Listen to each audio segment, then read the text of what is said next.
Hey everybody, welcome back to Sama Sisters Against Mental Abuse. I'm your host Misty, and today I have a good friend of mine on the line, Jazzy. How are you today, Jazzy? I'm doing absolutely great. Life has a way of showing you things, but other than that, I just roll with the punches. So I kind of just want to dive into this story. You said that you met this guy through a friend. Just like kind of tell us how you met him and what attracted you to him. I was on Facebook Live with a friend of mine, and this is something that's normal. It's an everyday thing. And this person chimed in because they've known each other since middle school to what I was told. They've known each other since middle school. And so he chimed in and we had a little it wasn't a real disagreement. I guess we were just like going back and forth. This my best friend. Oh, she my best friend. Oh, she my best friend. I know her mama. And I know her mama longer. Just little. It was just all fun and games at first, and it started during the summer, and we been basically were talking like throughout the summer. We never really seen each other. There was no communication throughout the summer, but we no physical communication or face to face communication, I should say. But we will talk on the phone and we will talk, just to be talking, flirting or whatever. And we didn't really officially meet each other until December. So all this was in 2020. Okay, so like y'all kind of had like the mutual friend and then you were kind of playing back and forth. And so like I guess what brought you together? Like what did you find to be attractive about him? Well, in my mind, because I thought he was a man's man. Like the way that my friend explained him or broke down what she seen was he was a responsible guy. He took care of business. He was the respectful type. And he had goals and stuff like that. Like, you know, those are like certain small things kind of attract me to a man. I'm not really attracted to what how much money a man makes or what kind of car he drives. Like to me, that's high school stuff. Like you grow out of it. So when I hear about a guy that I'm already interested in physical form, like I see you, you look good, and then they're like, oh, he a good person, he take care of this, that, and the other, and he coached football for kids and stuff like that. And me being a mother already, it is like, oh, well, he works with kids. That's a good thing. I already have I have a daughter that's a third grader right now, and I have a son. He just turned 7 months yesterday. So before I had my son, I only had one child while I was dealing with him. Okay, so this guy in your mind he had it all together. So he had your friend kind of vouch for him a little bit. He sounded responsible. He sounds like he had a good job. He sounded like like a dream, right? And so where were Technically, you at your life in your life, where were you at this point, like when you met him? when I met him, I was actually doing pretty good. I had just got over an injury. I had hurt my hand in Alabama, and I was already starting up my cleaning business.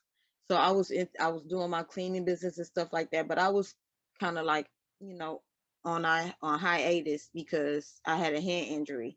But all in all, I feel like I was in a good spot. I feel like I was more than content, but not comfortable at the same time. So I was a work in progress still. I felt like I was a bad bitch, if you want to be for real. Like I felt like I was unstoppable still.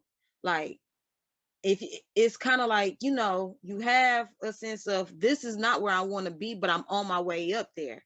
So you have to wear this armor of confidence on you.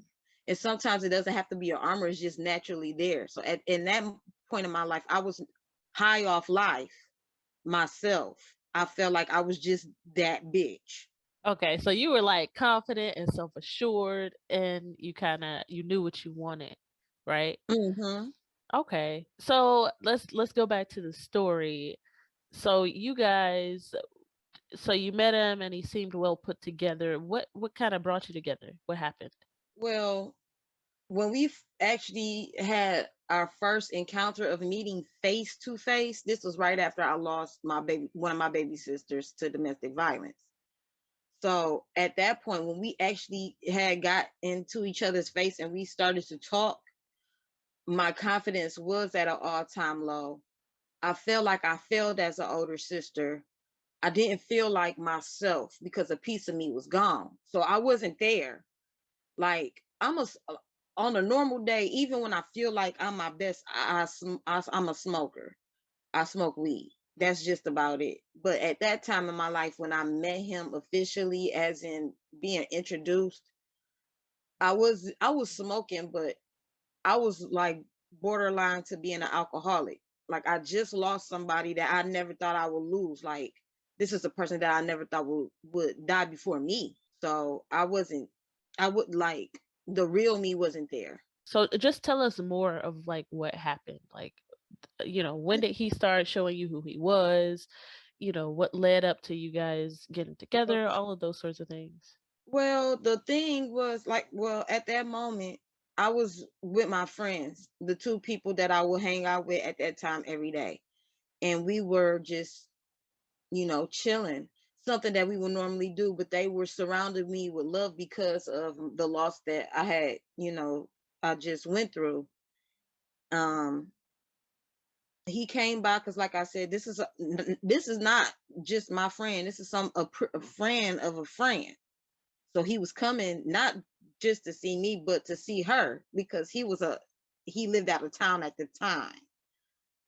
So when he came to see her, it was more like a regular kickback, smoking, drinking, playing cards, eating, talking shit. It was a normal thing. So like my story about this is kind of short, to be honest with you, because it really wasn't. It wasn't like no romance nor anything like that. It was kind of like I knew what I wanted at that point in time. I needed comfort at that point in time.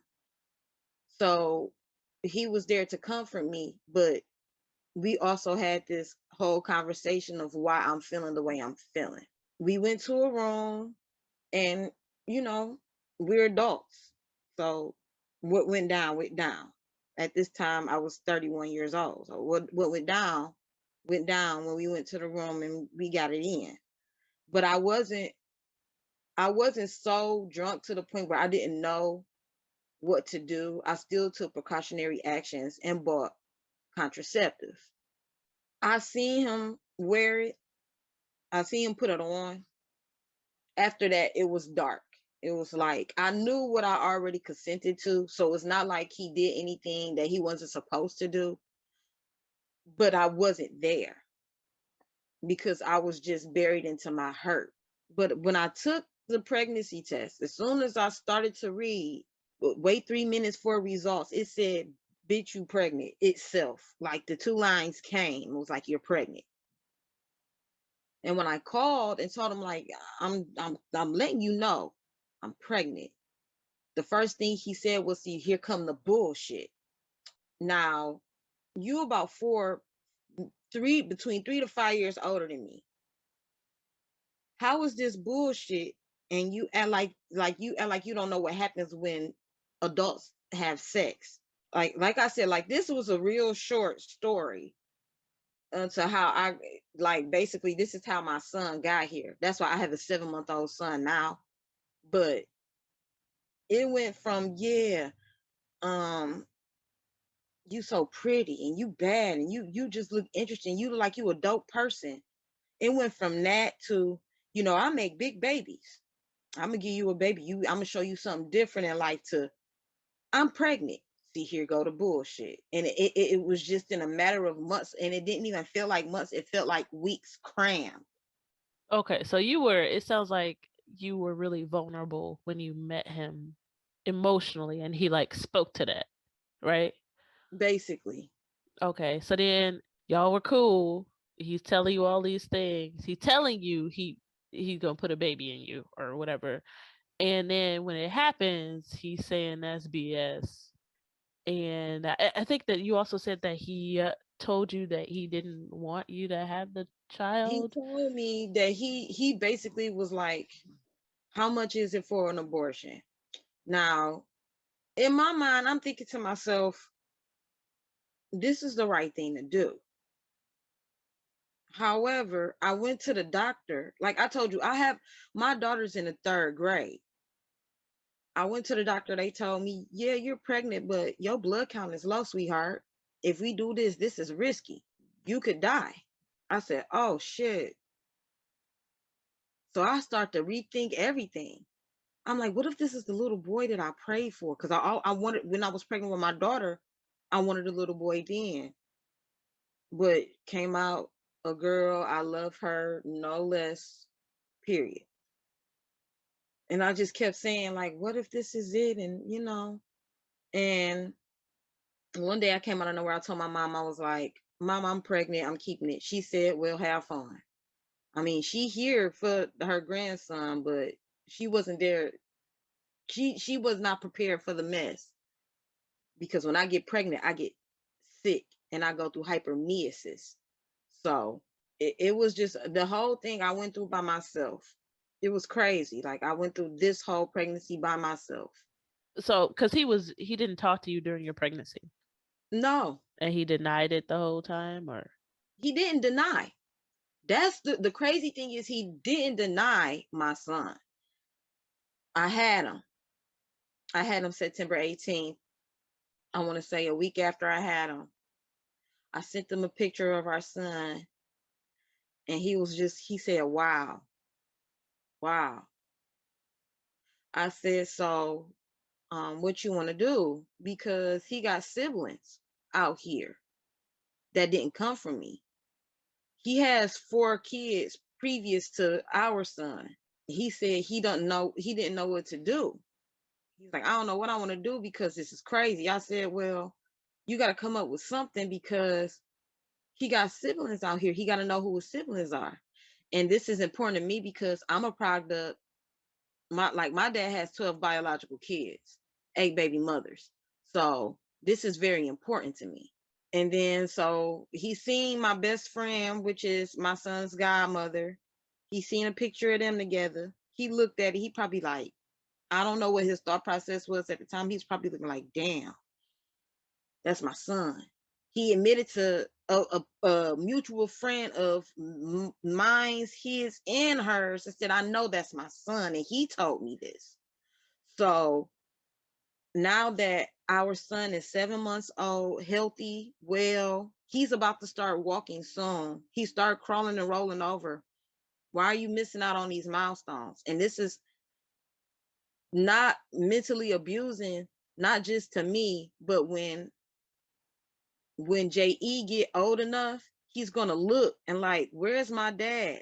This is something that's gonna be psychologically damaging to him. This is mental abuse, early mental abuse to kids. And people don't a lot of people don't understand like a parent's absence is abuse enough.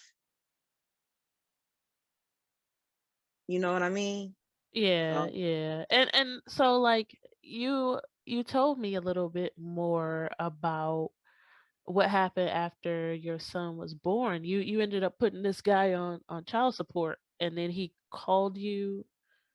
okay, so I had a previous Facebook page as well.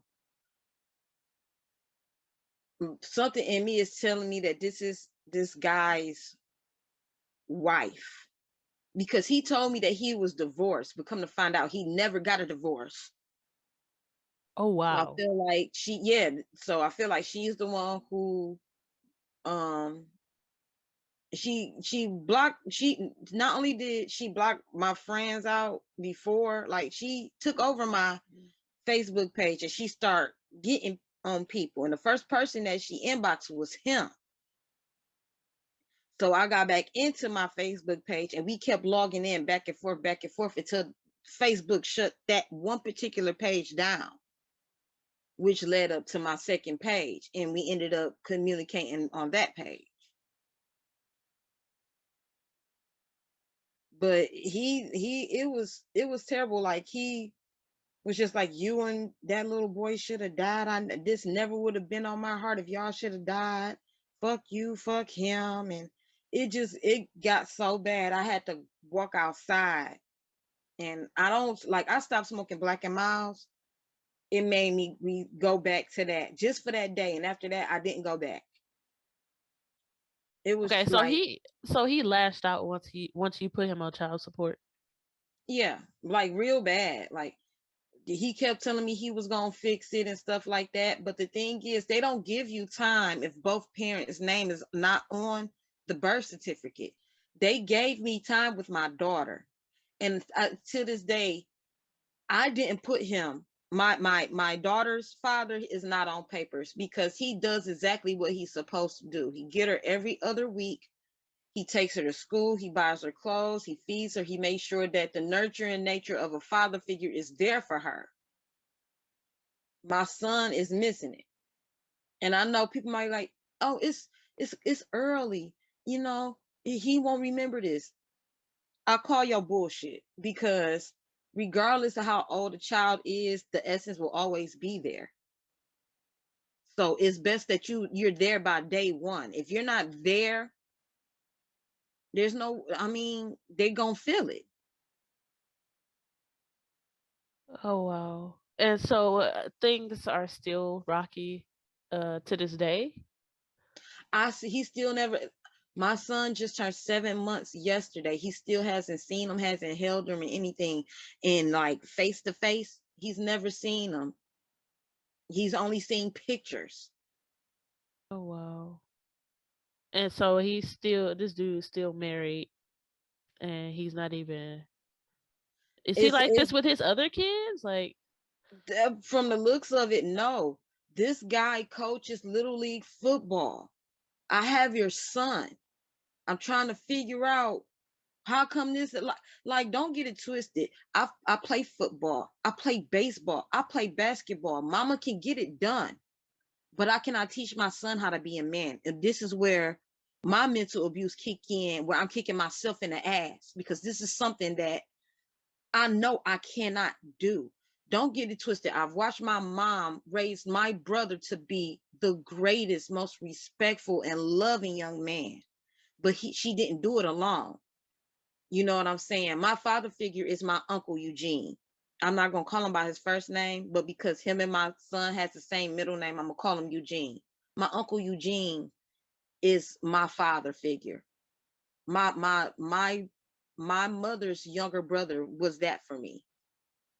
My dad was there. Like, I know who he is. If I was to see him on the street, I will know his face. And we built on our relationship in my 20s. And even before I turned 20, I knew who he was, but he wasn't there to teach me the things that I learned on my own.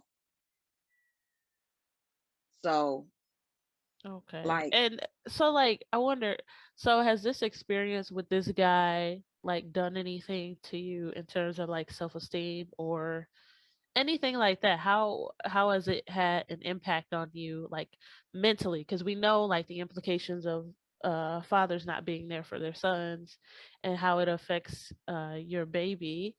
But what about you? well, a postpartum, even when a dad is there, it's times when women gets gets into postpartum depression. So it's crazy because when you're dealing with depression on its own, anxiety, and now you have postpartum depression, it's all a emotional roller coaster. It's almost like you might get a little slit, like a little break somewhere in the midst of it, but it's so short lived you don't get a chance to enjoy. So for the most part, like I had to find myself all over again. There was a time I didn't care about my hair because I was already cutting it. I was wearing 360s during my pregnancy. I was wearing waves. So when I decided to grow my hair back, I really wasn't getting my hair done. I wasn't buying pretty clothes, things that I would normally do, get my hair, nails, and feet done, wearing things that I'm probably not supposed to wear because I'm a mom. Well, in society eyes, these are the things that I had to cut off because I didn't feel pretty. I didn't feel like my alter egos, like none of them. Jazzy Blue wasn't there. Jay Smitty wasn't there. J Rock wasn't there. She was not there. My real self wasn't there. All I knew at that moment was mommy. And the only person that can actually say mommy, like I said, is my daughter, because my all my son do is cry when he needs me. But to hear the crowd all the time is nerve wracking. You don't know what's going on. You don't know what the reaction is. You have to try everything until you find a solution with babies. You know, so it's nerve wracking. You lose out on sleep. I only had sleep for the first time. One time, I want to say last week, I slept all night long because he didn't wake up.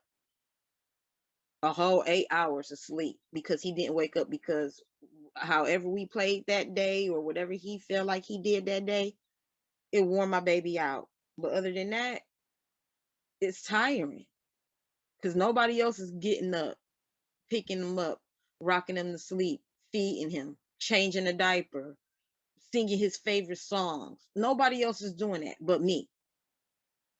So I find myself crying, holding him while he's crying. Sometimes it's frustrating. I mean, I can laugh at it because it's not my first rodeo going through it, but it's been almost 10 years since my last rodeo. So to go through it all over again after 8, 9 years of not having a newborn baby is the little hair that I'm growing back. I want to tear out, but I love my son. I Yeah, wouldn't but change it for the world. yeah, but you shouldn't have to do that by yourself. I understand. Like, it must be like mentally wearing and exhausting. I know that you mentioned your sister, and if you feel comfortable talking about that, there is something that people can learn from that as well. I don't know Absolutely. if you wanna talk about that situation. I know we spoke briefly about it, but can you are you able to tell us kind of what happened? Tell us a little bit Um, about your sister, a little bit about the person that took her life. Absolutely. My sister, I like to call her the baddest bitch because, like, she was, first of all, she was like this ray of sunshine. She was a ball of energy. She reminded me so much of myself that the things that she went through, I seen myself going through, like some of the things that she was going through, not the what she actually went through, to that led to her going to being an angel up in heaven, but life things like teenage my teenage years, it was almost like she was going through the same thing. She went to the same high school that you and I went to. She danced, she sang, she rapped. Music surrounded her the same way it surrounded me. It was a comfort zone for her the same way it was a comfort zone for me. She was a great beautiful young lady, chocolate skin, reminded me of me, just chocolate, because I'm peanut butter. We're Reese cups. So like that's how we rock. We were Reese cups. She was chocolate. I was peanut butter. We were the Reese cups. Okay. And she had two sons. She has two sons. My nephews are in great care with their father right now. In the midst of it all, like, I feel when she met this guy, I want to say she was in a bad situation. Like, when you get older, families separate. They go their own ways, and sometimes some people don't have all of the resources to move their separate way, but they make it happen the best way they can. She met this guy. She was on the down. She was down a little bit. I'm not gonna say down and out, but enough to make her feel like this was it. She was going through something with the father of her two children, where they broke up while she was pregnant, and it was a whole thing. Fast forward, she was pregnant with my second nephew. She called me and she was telling me, like, yeah, he hit me and things like that. And she was on the phone with me. And I'm like, girl, you gotta get the fuck up out of there, because don't have us come through, because this is the type of family that we are. And one phone call, the whole family gets one call, the whole family gets, they pick up the phone. So she just was like, Jazz, don't tell nobody, don't tell nobody. I'll fix it myself. And the whole thing about fixing it yourself is sometimes there's no fixing. You have to learn that sometimes fixing things yourself is leaving situations where they lay. Like I like my math teacher, one of our math teachers, I want to say Mr. Slay, always would say, if you don't understand this math question, you move on and then you go back later. This was Oh a math yeah. question that just had not to, it didn't need an answer, so you just had to keep going. Yeah. So even if it was risk getting a B, unless you pass, as long as you pass, you know what I mean? Right, right. Okay. It's So got it she had, told you, sorry. So he told you, she told you that he had hit her before. yeah. And I was ready. I said, "Do you who you want me to call? You want me to call Big Sis? You want me to call?" Well, her. I don't have no older brothers, so all of my brothers except for one is older than her. You want me to call your big brother? You want me to call little bro? I'm gonna call him. No, don't call. Don't call him. I'll fix it myself. The next morning, I'm getting a phone call with her calling me. Mind you, like I told you, she's pregnant with my second nephew. She's calling me from a hospital bed, apologizing to me, telling me she's sorry, she should have left. I said, baby, there's no reason for you to apologize to me. You need to apologize to yourself because you're going through it. You need to apologize to your sons because they're going through it with you. This has nothing to do with me, but I will help you by all means if you want the help. You know what I'm saying?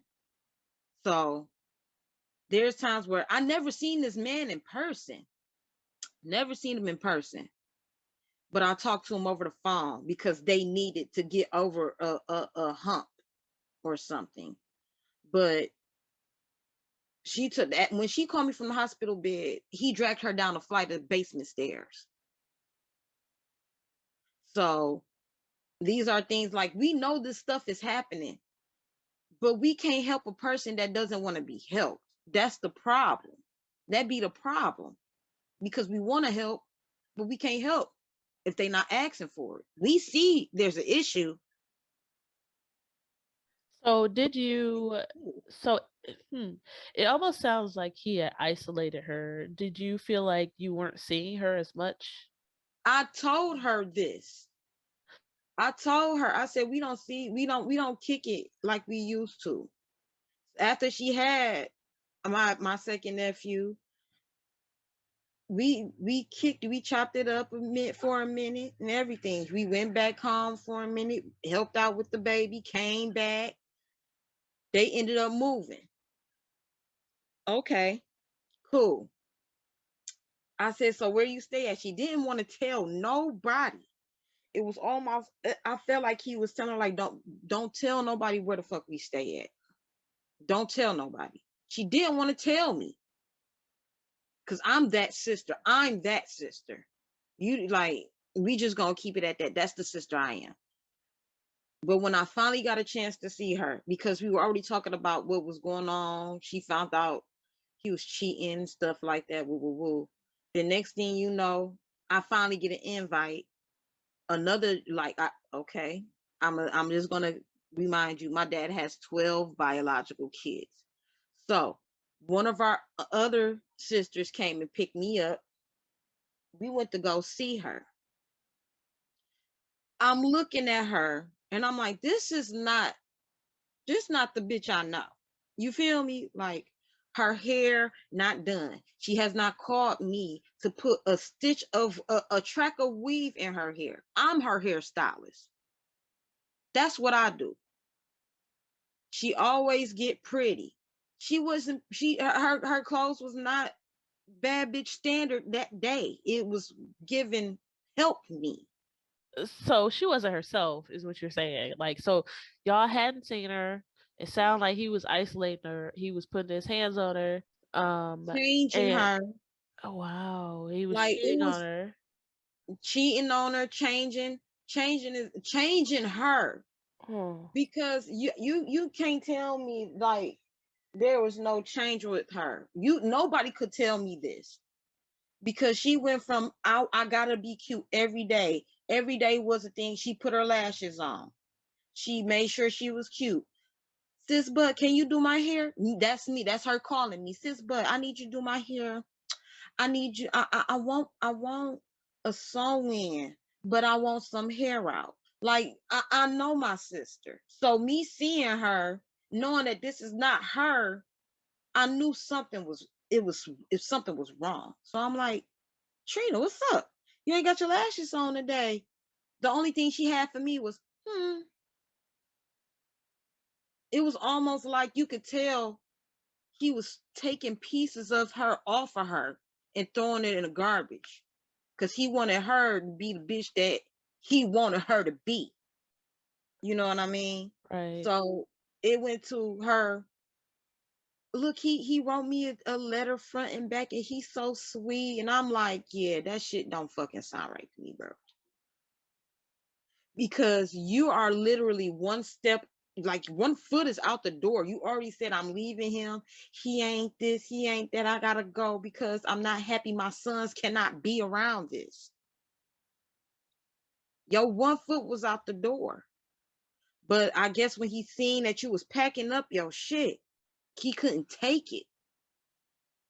And So from videos, because I watched the court date. From videos, he already had this shit. Like, if I can't have you, can't another nigga on this earth have you?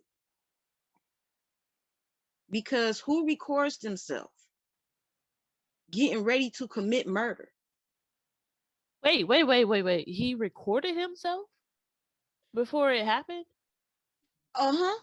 Like and it's crazy because I'm not making it up. It will sound like some shit that it will be in the movies, right? No.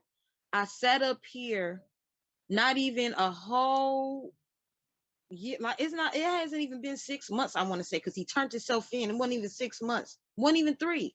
I'm watching everything. I'm watching the whole court thing go down. This idiot recorded himself putting bullets in the chamber while having a conversation with my sister while she was in the next room. They having two separate conversations. He's saying, you're threatening my life. She's saying, how am I ruining your life? They're having two separate conversations. So this is the part that I didn't know until the court, the day that he went to court. Oh 2 weeks wow. after I seen my sister, I get a phone call. Like, I wake up, it's a week after my daughter's 8th birthday. No, it's a week after my daughter's 7th birthday. It's a day after my mom's birthday. I get a call from my dad on FaceTime. I'm on my way to the gas station. Like I told you, like, I smoke weed. So I'm going to get some cigarillos. I'm walking around the corner and I hear him, but it's kind of like somebody was covering my ears for me. And I'm like, he like, I'm at the hospital and he crying. One thing that I know is that his father has medical issues. My granddad has probably like 7 fingers all together on both hands. So I'm thinking something's wrong with my grandfather. He told me it was my sister. I ran outside the gas station and I broke down on the side of a pissy gas station.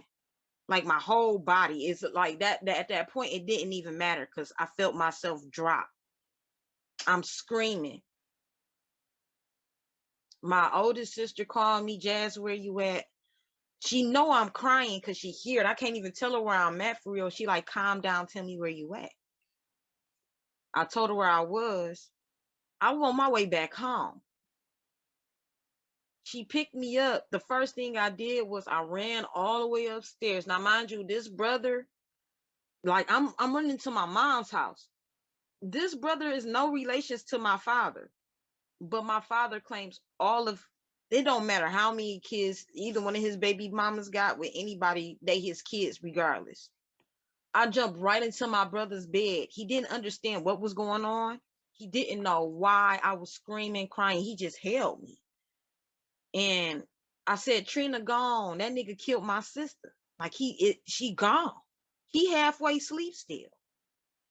By the time I left and I went with my older sister, he called me crying like, I didn't even realize what you said until I woke up and realized what you said. Dealing with that whole situation, it scared me to even put my trust into any male that's not blood related to me. And it took a minute. I mean, now I am in a relationship, but it took a minute to even deal with, like, I still haven't had time to process. I never had time to process her death. Like, all I know is this nigga killed my sister because she didn't want to be treated like garbage. She wanted to stop being hit on. She wanted to feel like the bad bitch she was. And I could tell, like, she wasn't herself because I know, like I said, I know my sister. You got one time to do anything with her and you're cut. Okay? Like, you didn't make the cut. You got to go. So what made it different was about him was he caught her in her most vulnerable state when she was pregnant, when she felt like all odds were against her and the world was on her shoulders. And he made her feel like no other man was gonna love her the way he did, and he didn't even love her. And when I'm sharing my story about my sister Trina, because a lot of young girls go through that, especially when they dealing with older men. This man was 23 years older than my baby sister. Mind you, baby girl was 22 years old. This nigga in his 40s. He knocking on 50. So, and he thought that he had an opportunity to mold, in quotation marks, his little young bitch into the bitch that he wanted. And if my language triggers anybody, excuse me. But this is exactly how a lot of people think, especially males that are not men. This is how they think. They want a bitch that they can mold into the bitch that they want. That's Oh exactly yeah. how it is. Yeah, and I've heard of this so much, like these older men purposely going after younger women because they want to try to groom them into Yeah. what they want them to be, and it's honestly disgusting. Like if it's a natural thing where it just happens, that's one thing, but I think that a lot of them purposely seek out younger women for that purpose. And I feel like, and one thing about me was I noticed certain things. I noticed a lot of things. Like like I said, I used to be an exotic dancer from 19 to 23. I went by Jazzy Girl or Jazz. Or when my first dance name was Penny, my second dance name was Jazzy Girl, and then I changed it to Jazzy Blue. A lot of young men, especially like a lot of older men, they know what young girls look for, so they feel like they can use that as manipulation, as opposed to a younger man who feel like they got a clue but don't have a clue and don't have game to get her. So I've dealt with a lot of men in all types of age brackets, in during the time that I was dancing. So for the other black women listening, what kind of takeaways do you have both from your story and from Trina's story? Like what would you tell them? Like Things happen in life that you don't understand at first, but God always has a plan for you, and you have to continue to trust in Him and continue to go. Because if you allow any man to sit you down, you will never grow. You will never grow from any mistake that you feel like you've made, or anything that you feel like somebody has put on you, because there are a lot of things that you feel like other people may have put on you that you don't know. Actually, you ask for it, it gravitates to you. So even in the situation that I was in, I was looking for comfort, and I ended up getting a son out of it. You know what I mean? And dealing with, if there's any woman out there that's dealing with a man that doesn't know how to control his anger, that can't keep his hands to himself, that doesn't understand the meaning of a no, or that just feels like they can strip you from being the woman, the essence, like if they feel like they can strip you from your womanly essence, The first thing that I could tell you to do, I don't care how much you love him. I don't care if the dick good. I don't care what's going on. You are too important to be worried about some grown ass boy. He's not a man yet.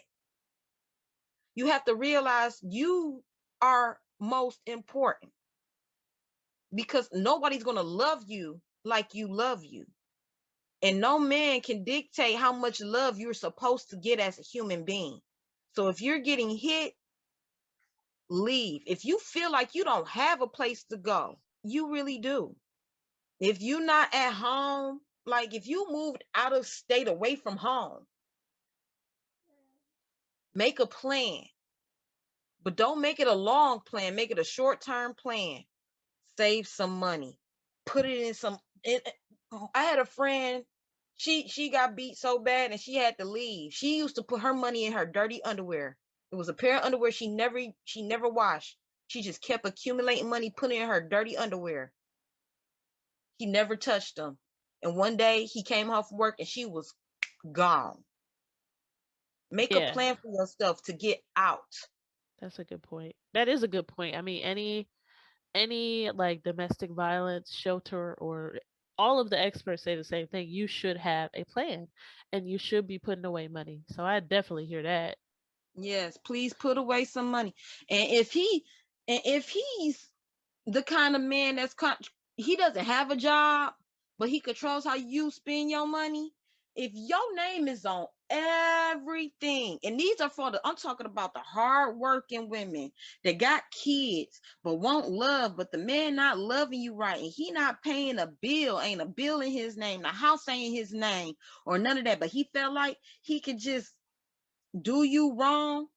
Baby, if you got the money, these are the two things that you should do. Go get a restraining order on that man and change your locks. They cannot tell you that you can't change your locks if you are in a hostile situation. If you got proof that you're in a hostile situation, they're going to tell him to go.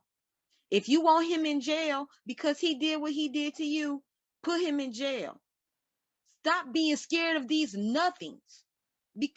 Don't get it twisted. I love my black men. I love men, period. It doesn't matter if black, white, Puerto Rican, don't matter. But if they are not treating you like the woman that you know you are, make a plan and get out. Or if all of that stuff is yours and he not taking care of home, kick him out your house. A lot of people don't understand it. I keep hearing, I can't get away from him. I can't get away from him. He got a hold on me. And it might be insensitive, but the one thing that my sister constantly asks me is ask him this one question. Is the dick that good to stay? For you to constantly be treated like nothing? You got to ask yourself these questions. You are important. You are loved. And somebody out there is looking for you and they're going to treat you like the queen that you are. Don't ever let anybody tell you different or make you feel less than, because you are more than what you even see yourself. Well, thank you so much for coming on. Again, I'm glad we got to reconnect. So, Oh no, I'm so happy that we reconnected. Like I said, you're always a good person to me. You're always like I don't understand people, but you are a person that I understand, and I thank you for understanding me and being a good person that you are.